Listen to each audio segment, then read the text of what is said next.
You're on a path in the woods, and at the end of that path is a cabin. And in the basement of that cabin is a princess.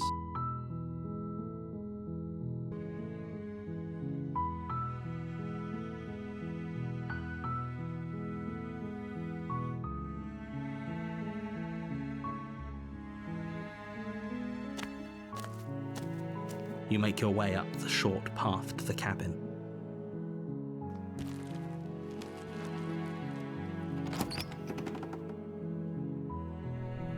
The interior of the cabin is almost entirely bare.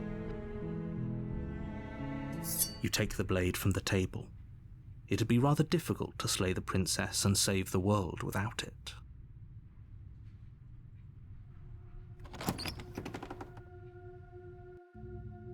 The door to the basement creaks open, revealing a staircase faintly illuminated by an unseen light in the room below. This is an oppressive place. The air feels heavy and damp, a hint of rot filtering from the ancient wood.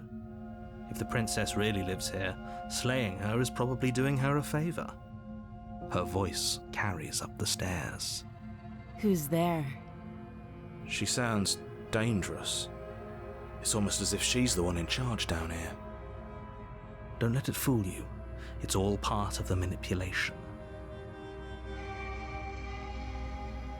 Good. You're still listening to reason. You walk down the stairs and lock eyes with the princess. There's a heavy chain around her wrist, binding her to the far wall of the basement. She's so coldly beautiful. Is she really a threat to the world? Focus on the task at hand. And there you are. Are you here to kill me or something?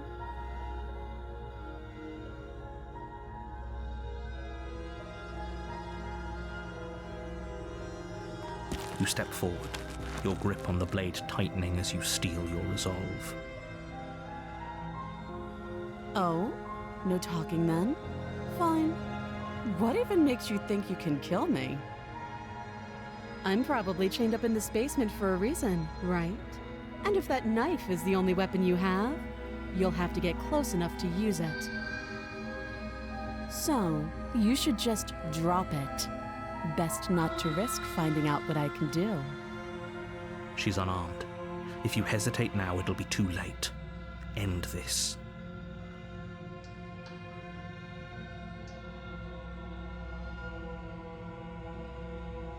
You go into this expecting to die. You're going to die. Hesitating? Why don't you drop the knife and the two of us can be civilized with each other? Then I'm not talking to you.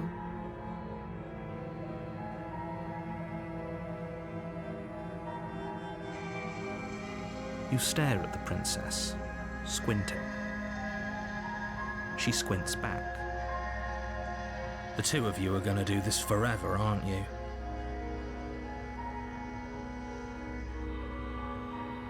Yeah, I'm sure. For goodness sake, the two of you can't just stand around like this forever. Eventually, something is going to give, and I highly recommend that you be the one to take the initiative here. You charge the princess, blade trembling in your hand, but you've already lost the battle. She casually sidesteps your thrust before knocking you to the ground with a single blow from her elbow. We shouldn't have hesitated. But she doesn't stop there.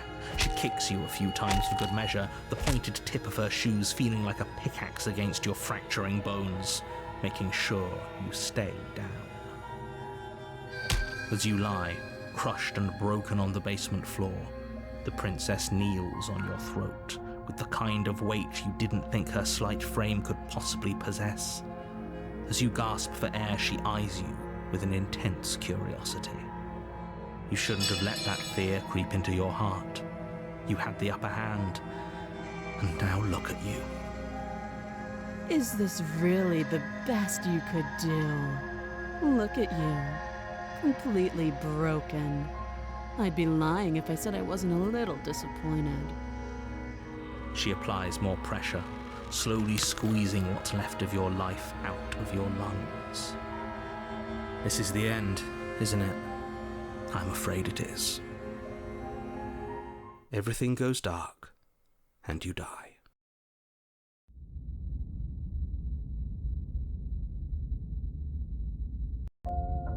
You're on a path in the woods, and at the end of that path is a cabin. And in the basement of that cabin is a princess. You're here to slay her. If you don't, it will be the end of the world.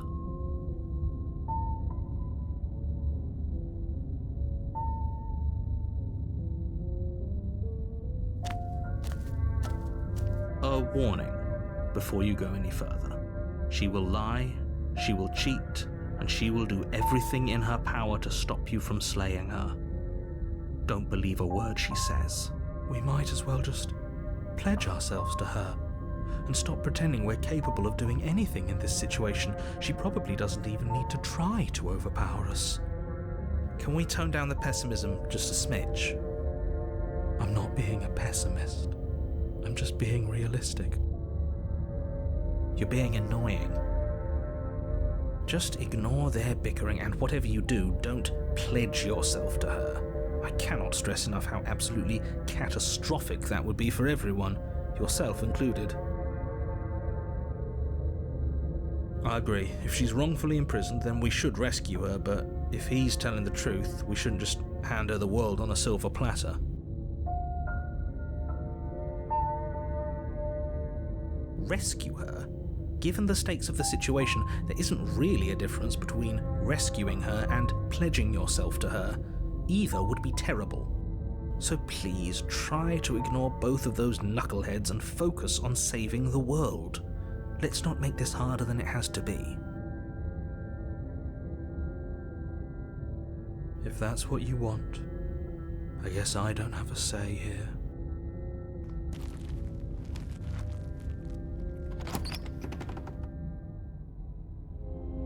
The interior of the cabin is larger and more grandiose than its humble exterior would suggest. The only furniture of note is a massive marble altar with a pristine blade perched on its edge. The blade is your implement. You'll need it if you want to do this right. Why do we feel so small? We don't feel small. We are small.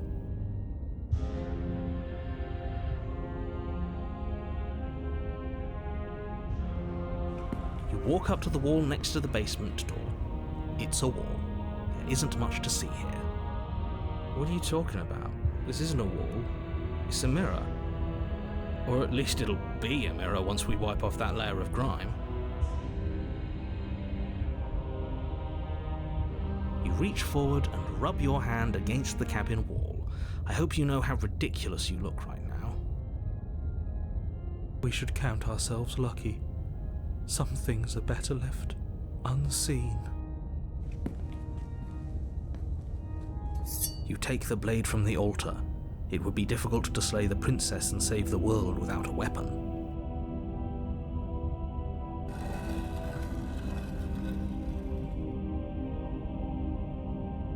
The door to the basement creaks open, revealing a spiral staircase. Its steps almost as deep as you are tall. The smell of incense drifts up from below. For a moment, you almost feel at ease. This is actually kind of nice. It's still a stone basement. If the princess lives here, slaying her is probably doing her a favor. Her booming voice rolls up the stairs. Is that a guest I hear? Don't linger on the stairs. Come down and witness me. You weren't kidding when you said it was booming. She wasn't like this last time. We need to get down there. She wants us to see her. We need to see her. Should we be worried about your sudden change in attitude? Just a few minutes ago you were going on about how pointless everything was. Now you want to go down there. It doesn't matter what that little voice says. He's not the one making the decisions. Though if his ramblings get you to the princess, they get you to the princess. Making your way down the spiral staircase is a time-consuming and exhausting effort, every step requiring you to clamber over one edge before dropping to the next. But soon the end comes into view, and you tumble to the bottom, entering the vast, temple-like room beyond. The princess towers over you, almost glowing in the weak starlight, her figure framed by a stained glass window. Her long hair billows around her, and a chain binds her wrist to the far wall. The chain is nothing to her. It might as well be a toy for all the good it would do. I told you it was pointless to resist her.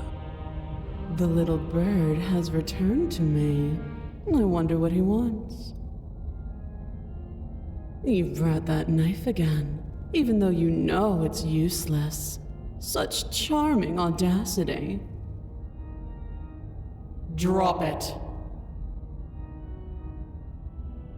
As if on command, the blade slips from your grasp. It clatters uselessly to the floor. But we didn't drop it. We decided to grip it tighter, remember?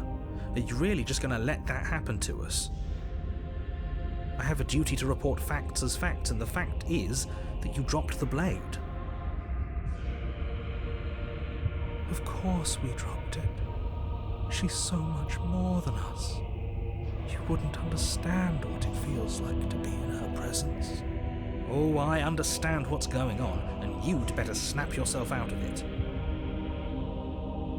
Kneel.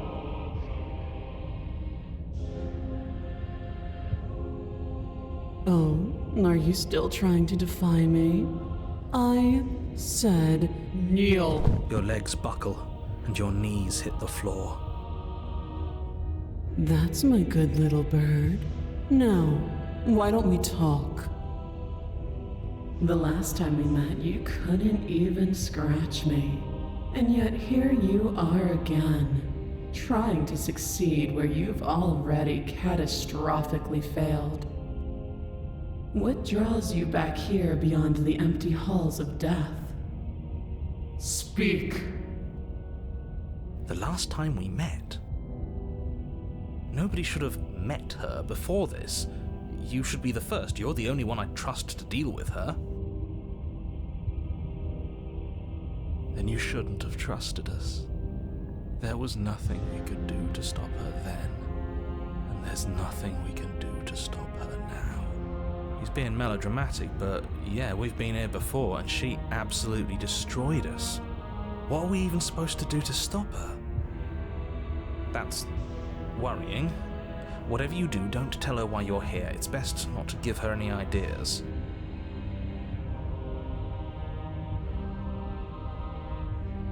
Do you think holding shut your beak is enough to stop me from prying it open?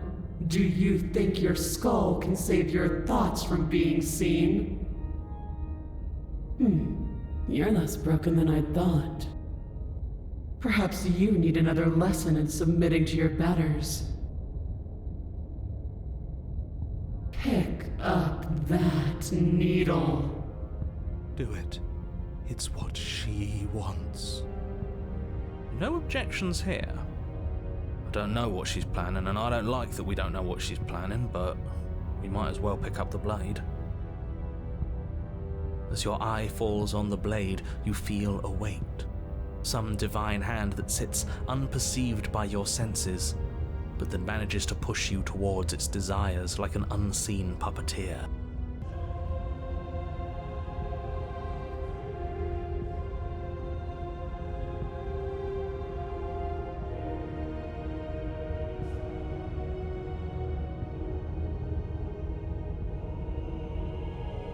You reach forward and grasp the blade. Stand! This one's easy. See? This isn't so bad. Okay, yeah. We can do that. We were probably going to stand anyway.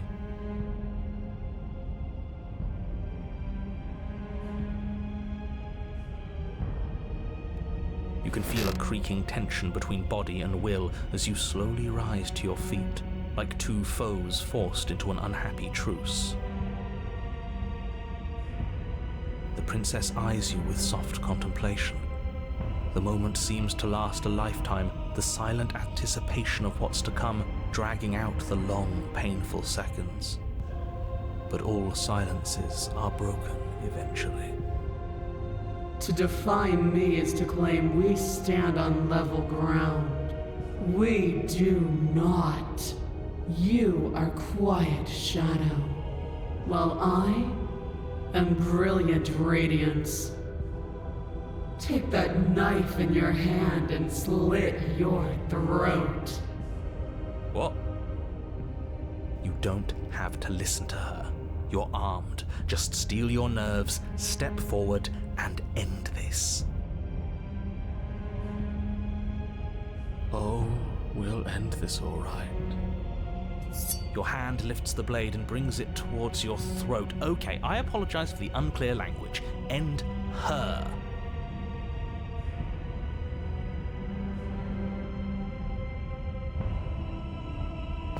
Your body is sluggish and unresponsive, actively fighting against you, but you do your best to stagger forward. One step at a time, you move towards the princess. Slitting your throat would have been a mercy, but it seems you're in need of a harsher lesson. Plunge that knife into your lungs. I'm sorry. Don't! As you take another step forward, the blade digs into your ribs, slicing through flesh with ease. It somehow feels like an entirely natural thing to do, while the simple act of walking has become an arduous impossibility. Then it slides back out, the wound burning as a small hiss of air escapes through the fresh orifice. Blood fills your lungs. Now, do it again. Keep doing it until I give you permission to stop. Those are just words. You don't have to listen to her. It's what she wants. You, heroic one, what are you doing? Don't just let this happen. Stop him from killing you. I'm on it. Your other hand locks around your wrist, struggling to keep it from perforating vital organs. But the blade still flails towards you, managing to slice bits of skin that plop to the floor to join the growing pile of blood and gore beneath you. Despite the pain, you manage to keep yourself in one piece, at least for now. What a pitiful display. A wounded little bird, thinking it can defy a god. It doesn't have to be like this. It doesn't have to hurt so much. You can choose a gentle end. You can choose to leave that punctured vessel for the next. Or you can pathetically struggle against yourself until the floor of this temple is painted with the bloody impressions of your futility. You continue to approach the princess, even as the repeated gouges of your blade expose bone and muscle to the open air of the basement. You know, this would be a lot easier if you gave us a hand. My influence only goes so far, and I can only juggle so many things at once. The best I can do right now is to continue to drive you forward. Believe me, this whole ordeal would be so much easier if I didn't have to contend with free will. You're the one making things difficult. You're the one making us hurt. She doesn't want to hurt us. She's just doing what she has to. Stop. As you finish crossing the room, you fall to your knees at the princess's feet, your chest heaving as your blood pools in the crevices of the stone floor, the coppery taste coating your throat. The princess kneels down, lifting your chin with her finger as her face lowers to yours. Your devotion is misplaced. You've surrendered to delusion. But something about your defiant spirit speaks to me. You are different than you were before. Perhaps, if you've learned your lesson, I can spare you from the release of death. There's a place at my side for you, if you'll have it. Not as an equal, but as something worthy to be kept. A priest, perhaps, or a pet. Well, that's the meaning, isn't it? Yes, how thoughtful of her. It's a mercy. Take it. I think he's given up whatever say he had at the start of all this. At least one of you is sane. She's within striking distance, and she's only negotiating now because she knows you have what it takes to put an end to her. Seize the moment before it's too late. No. Yes, though your body trembles, struggling to defend itself in the face of the princess's overwhelming will, you finally manage to break through, darting to her side before she can react. The wind of your freedom rushes through you, and you channel it into a decisive blow, stabbing into the soft flesh of her ankle and severing the tendons in an act of unyielding defiance. She falls to the floor, crashing unceremoniously to her knees. But you don't give her any time to recover. Your heart pounding with determination, you plunge your blade into her chest. As you find your target again and again, she laughs, crude emotion breaking through her once stony composure as your blade cuts her flesh.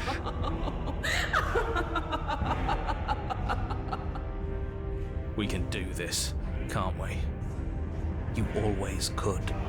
The decision to give you this task was not made lightly. You're here for a reason. It's not too late to pick up the pieces.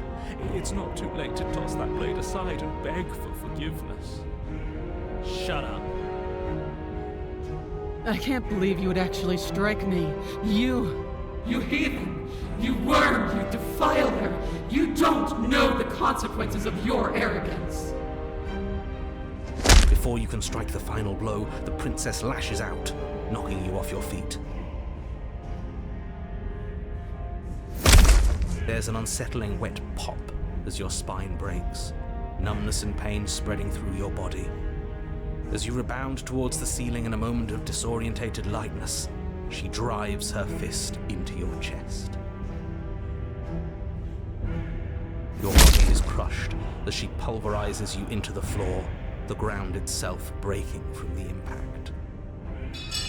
You lie there, broken, beyond pain, unable to even see what she's done to you. But the princess is succumbing to her own wounds as well. She looks down upon her body in abject horror and disgust. You made me use my hands. I can feel myself twisting into something new, something dull, something defiled. What have you done to me? You're monsters and conspirators. I can't bear to watch this. The princess has been nothing but cruel to you. You should feel liberated by her fall. But I don't feel liberated. I feel empty. Aside from the pain, I feel fine. She collapses to the floor. Her glassy eyes watch, unblinking, yet somehow still full of anguish and fear, as the two of you perish together. I suppose we were never gonna get a happy ending here, were we? Don't let those be your final thoughts. You saved the world. That's worth something. I guess. Regardless of how you feel about it, it's finally over. Thank you. Everything goes dark, and you die.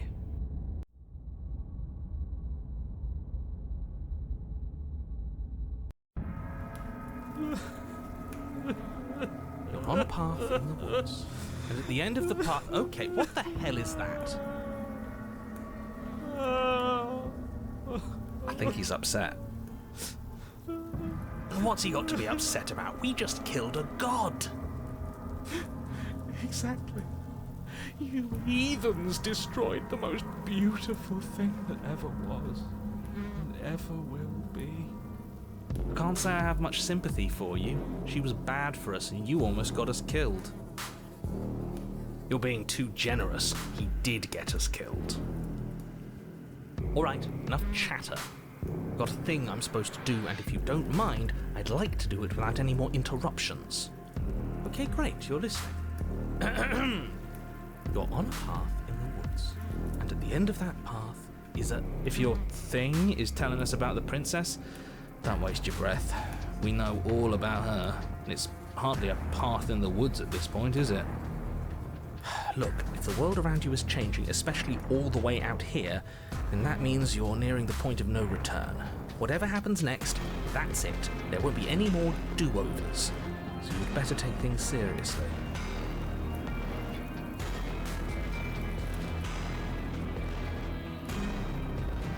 So what if I'm speaking my mind? It's not like I've ever really got to say anything. What a crock of shit. Yeah, you stabbed us last time. Repeatedly. It didn't even work. It doesn't count. We died. If you didn't submit to her, for all we know, that wouldn't have happened. It's the punishment you all deserved for not listening to me. To her. Aside from our sulking friend, I don't think you have much to worry about.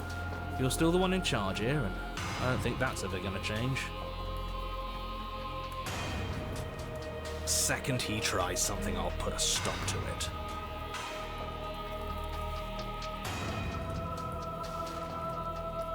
Then what happens? Have you even been listening? It's the end is what happens. Yeah, but is there something after the end? How am I supposed to know? The end means finality. It's not like I can just peek on over to the other side and tell you what it's like there, if there even is a there. It doesn't matter because we're going to win. Now that's exactly the sort of mindset I like to see. Don't let yourself be consumed with self-doubt. Don't flirt with oblivion. Just focus on the present and everything will be absolutely fine.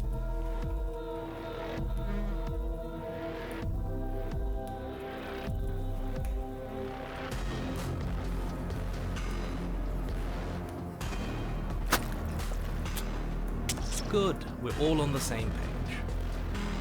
It isn't long before you find yourself at the end of the path, staring up at the cabin on the hill.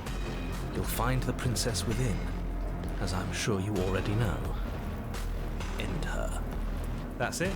No final words of advice? I'd rather not waste any more time. I'm sure that any advice I'd give at this point is something you've already heard. If there's still a princess at the cabin, maybe we can salvage things. Maybe if we just grovel and apologize, things can go back to how they were before. Oh, cut it out, will you? We need to be tough right now, and you're making it so much harder than it has to be, so stop whining. The interior of the cabin is a place that feels long forgotten. There was once an elegance to its construction, carved marble columns holding a high arched roof, vaulted windows letting in the weak starlight. But that is how it was. Now there is a growth that has overtaken it. A viscous fluid seeps from cracks in the stone walls, and it congeals into chaotic streaks of writhing nerves and wet clumps of living meat. That's horrible. You did this. The only furniture of note is a pulsating pedestal, a pristine blade perched on its edge. The blade is your implement. You'll need it if you want to do this right.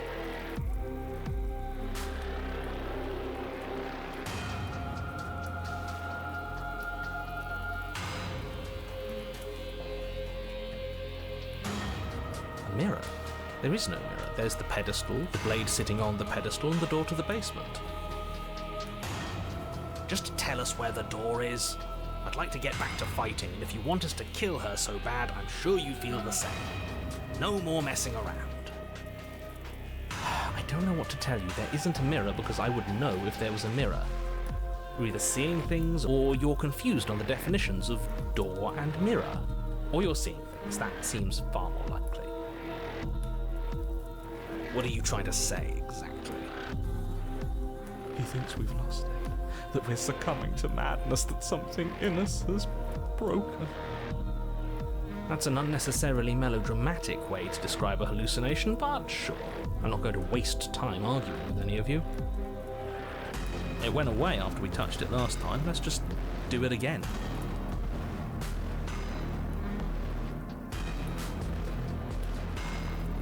You take the blade from the pedestal. It would be difficult to slay the princess and save the world without a weapon. Good. Nothing feels better than gripping cold steel. You step forward and approach the door to the basement, hesitating before you open it. As if you don't see it. You really don't, do you? How strange. It really is just like last time. Are we really hallucinating? Why here? Why now? Smash it. Smash it to pieces. It's the only thing keeping us from her. Don't you want to know what we'll see in there? We won't be able to see anything if we smash it. Nah, I'm with him on this one. Smash it! Let's get violent already. Do whatever you want with it. The mirror isn't real, so how you handle it doesn't matter, aside from wasting dangerous amounts of time. You bring your fist crashing down against the door leading to the basement. As if on command, it slowly slides open, scraping against the stone floor, its ancient hinges moaning as it reveals the dim path ahead. Why am I not surprised? You step forward into the darkness. The stairs leading down to the basement are at once both narrow and grandiose. A high-vaulted ceiling stretches up into a gloom beyond your sight, while walls wet with tumorous growths press in uncomfortably at your sides. You feel both unprotected and trapped, at once exposed and claustrophobic. The air is thick, its odour an oppressive violence, the metallic scent of fresh blood twisting with the nauseating embers of charred remains. If the princess lives here, slaying her is probably doing her a favour. Her voice, a bellowing rage, roars up the stairs. Was severing the tendons of my ascension not enough for you? Was it not enough to rend my divine heart? Come, see the horrors you've wrought upon my flesh, and feel my hands set upon your throat. See how you've soured my once divine melody. She's so angry with us. Why? Why did you desecrate her? Why couldn't I stop you? You've got to stop thinking about her like that. It isn't doing anyone any good. She's not some untouchable god. She's an abomination, and we're going to put an end to her once and for all. Whatever she is now is our fault. If she's an abomination, then what does that make us? It doesn't matter what we are. She needs slaying, and we've got the means to do it, so let's get a move on. If I might interject, you didn't make her into an abomination. She's always been what she is. It's why you're here, and it's why your task is so important. You make your way to the bottom of the stairs. The chamber's walls are painted in blood, a deep, sickening red that drips down in clotted streams onto the charred corpses that make up its floor. This place reeks of torment, of ripped skin and burning bone. The princess stands in its center, muscles flayed and bare and weeping, draped in a tattered dress of her own skin. Her heart beats from its place in her open chest. Do you know what I'm going to do to you? There's not so much a moment of hesitation before she steps forward. Her chains pull taut, holding fast as she strains against them. The cuff around her wrist digs deeper into her skin. Blood drips from the place where metal meets flesh. And then, with a nauseating sound, the skin tears. It plops to the ground. she pulls her red, glistening arm free from her bindings. She is loose, and she is coming for you. Let her end it. It's the punishment you all deserve for what you did to her. It's the punishment I deserve for letting it happen. Screw that. We can win. We've done it before and we'll do it again, only this time we'll make it out the other side. Hell, she's practically done most of the work for us.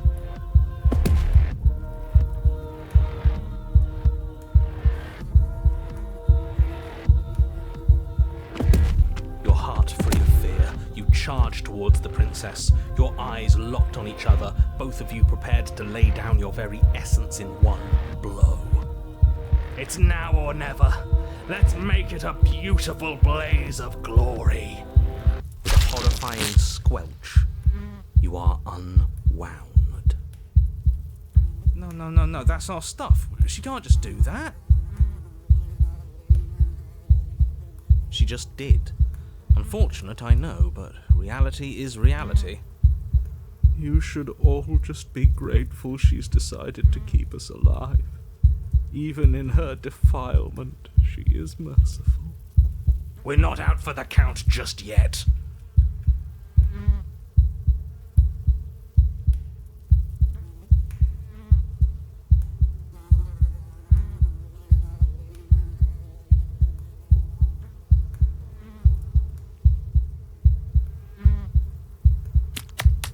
Skin flayed and organs flapping, you charge towards the princess.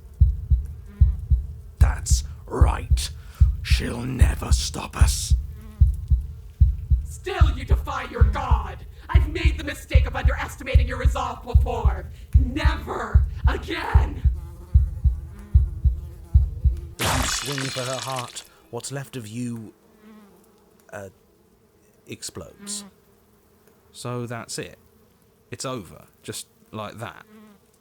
Of course it's over. It's been over since the very first moment we laid eyes on her. This is the final note of your discordant melody. You will not return again, because you will live in that single tone forever. No! It's not over! We're a god killer! We've returned from death itself twice! Didn't you hear her? We're not dead. What's the difference? From many perspectives, there isn't one, but functionally, that is, from your perspective, the difference is massive. You are entirely laid bare, spread to each corner of the room, yet you are wholly aware of the state you're in, incapable of movement, but entirely capable of perception. In fact, perceiving your state is the only thing you can currently do. You are preserved, perfectly, in the amber of her torment. We're more than this. We've lost bodies before. We just have to lose this one and make another.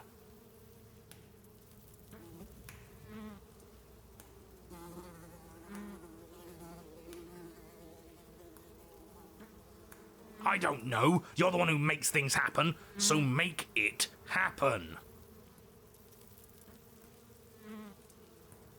Who said anything about getting to a new cabin? No, we make something new here. It won't matter if you do. She'll just pull us apart again. And preferably, we make something without him. Absolutely not. I refuse to let you just decide to die with your task unfinished. If you die here, the world is doomed.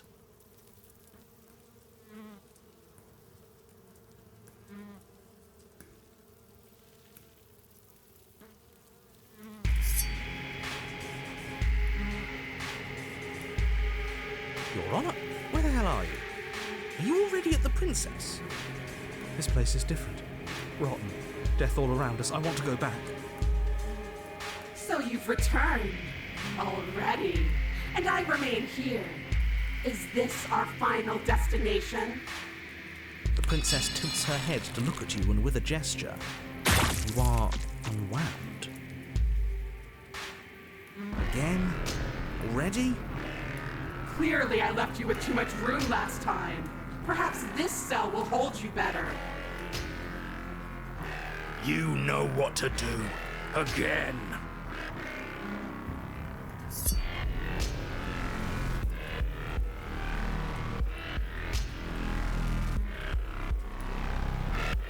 Your Honor, she's gorgeous. Absolutely divine. You, guy who describes things, you better start saying what we do this time. And what are you doing? Attacking her, obviously. Right. You charge towards the princess and... There is no spark in you, only matter devoid of life. you explode. Again.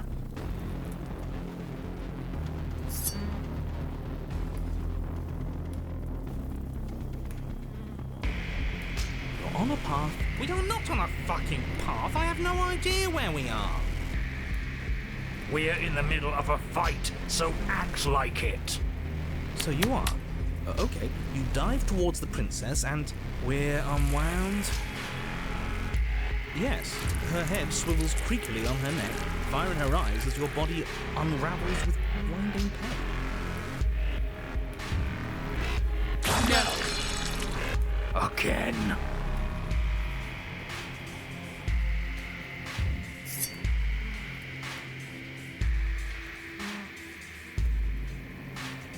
Your Honor, No time. You narrate now.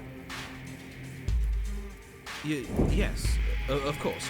Pristine blade grasped firmly in your hands, you fly towards the princess before she can turn to face you. We might actually do it this time. I can feel that body of yours slicing through the air. How many more times will I have to scatter you?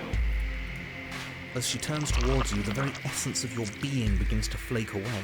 Your muscles, then organs, then nerves laid bare and screaming as the rest of you is stripped of substance. Oh, boo-hoo. It's just a body. It just needs to last long enough to sink this blade into her heart. It doesn't last. You are disintegrated. Everything goes dark.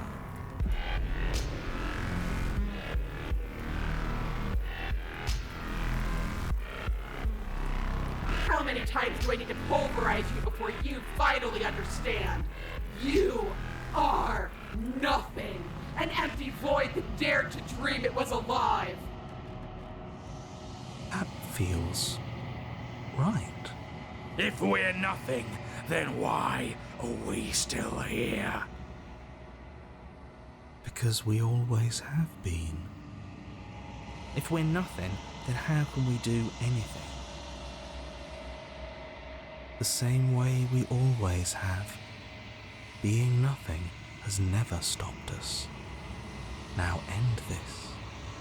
End her. You cannot win if you cannot be.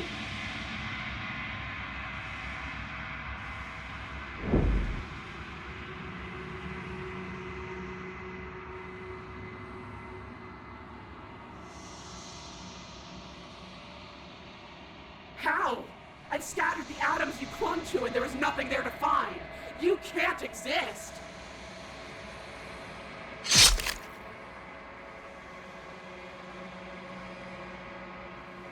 It's over.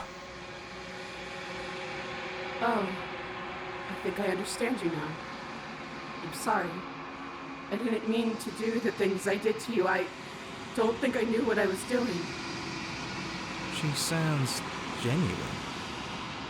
They always do in the end. It's cold, but I'm going to be okay, right?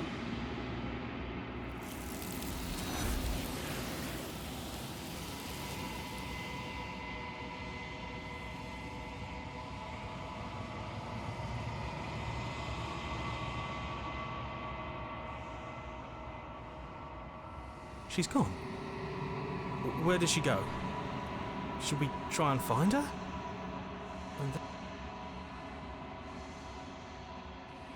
But it feels so bad.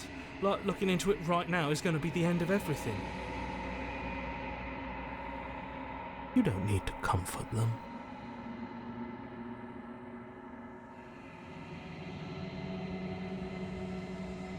Okay. If you say so, we'll trust you. Whatever makes you happy.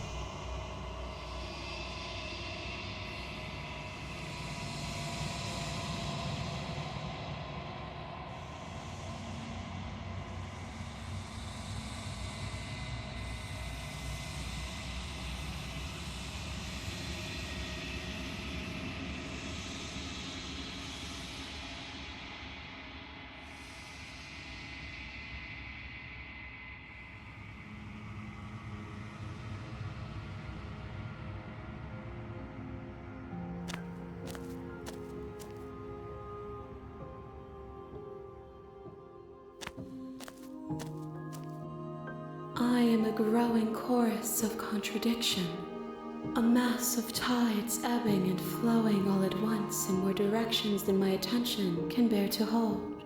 To look at any one is to shift them all into something new, and to look away is to reshape them yet again. All of me is changing, and yet the rest of me is still the same.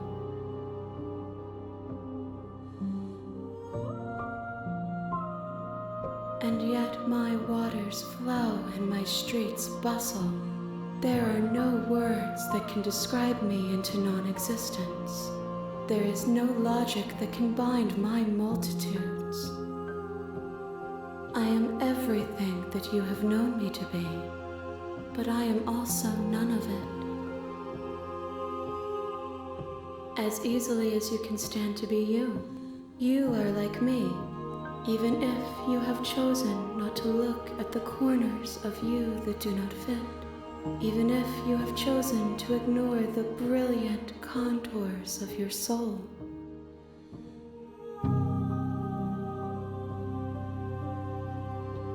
It changes me, but it doesn't make me worse, nor does it make me care for you any less. Does it make you worse? Do you resent me?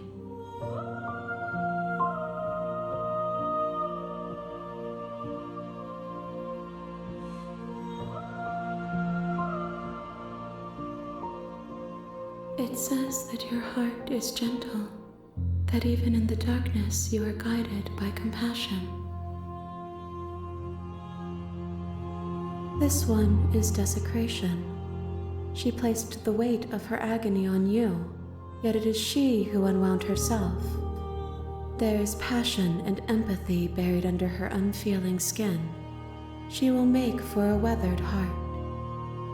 Do not mourn her. She has finally found peace.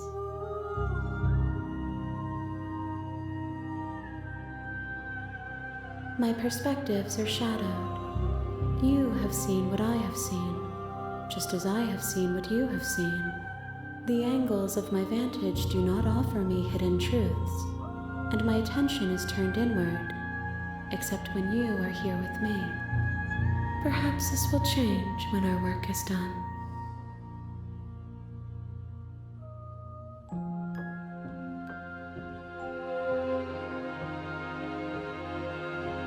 The desires of my multitude thrive in endless competition with themselves, but none of them rise above their dance to influence me.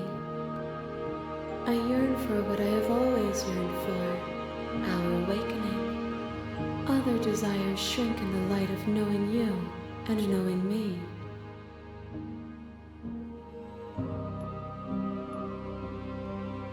I care about your gifts, but I have no preferences to burden you with. Even if I did, I would never dare to tarnish our relationship by assuming myself above you.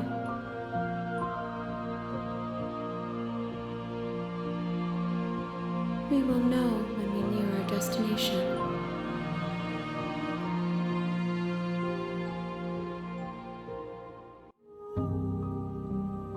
I will be here when it is time for us to meet again.